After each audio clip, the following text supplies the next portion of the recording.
A very strong picture I will always carry with me in my memory is the so-called Life Vest Cemetery. It's a place where they have deposited all the life vests the immigrants and the refugees were bringing with them.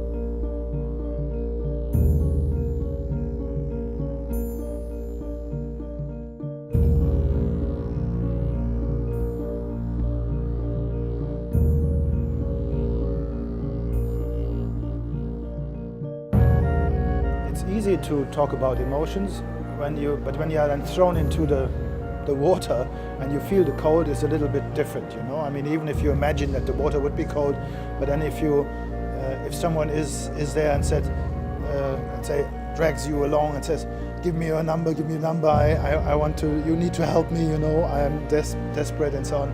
That of course is an experience not all of us have.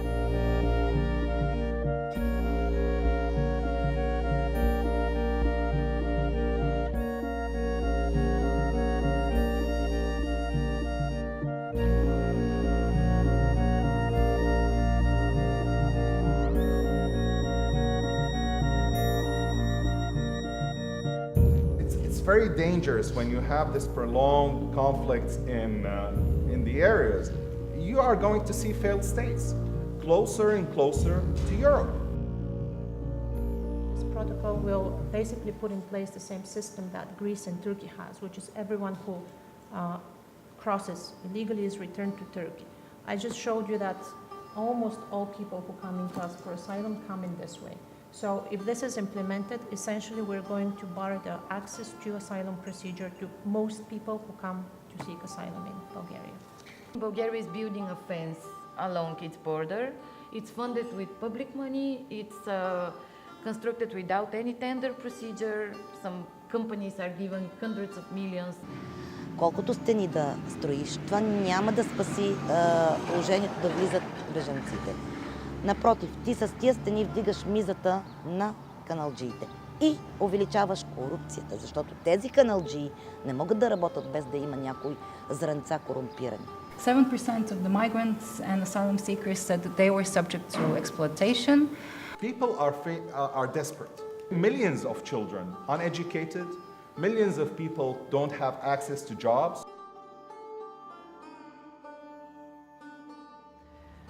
We should establish a more profound asylum system. So not only focus on legal procedures, but also on the status itself. We have to find solutions without losing our principles of liberal society. My belief is people and refugees and smuggling networks will only evolve. They will find new routes, they will find new places. You can't stop it, but at least we can regulate it. We need to find a way to protect those people. And that's not only a European problem, but actually that's a global problem. People need to talk about these issues. The reason we managed to keep the center open at the beginning was we went there and we showed them a face to the refugees.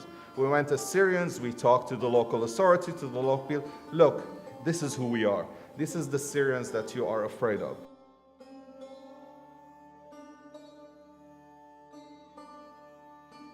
For 3 years now, Bulgaria has not had a working integration program. The current situation is not sustainable, not in fact. The hard process is explaining this to the public.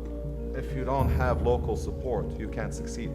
You know, if people don't want you, you can't do it. You can't force refugees up their throat. Your goal is to have refugees choose freely where to live. On the other hand, you said that you want to avoid ghettoization. How do you deal with this conflict? So I would focus on few points that are really manipulative and they are being even promoted on European level, and it's good to know. What would happen if this Turkey deal collapses? The issue is of much greater significance than any single national government can decide. We can treat the outcome, but we are not treating the cause. I think that not only the Balkans, but not only Europe, I mean the whole world should start doing something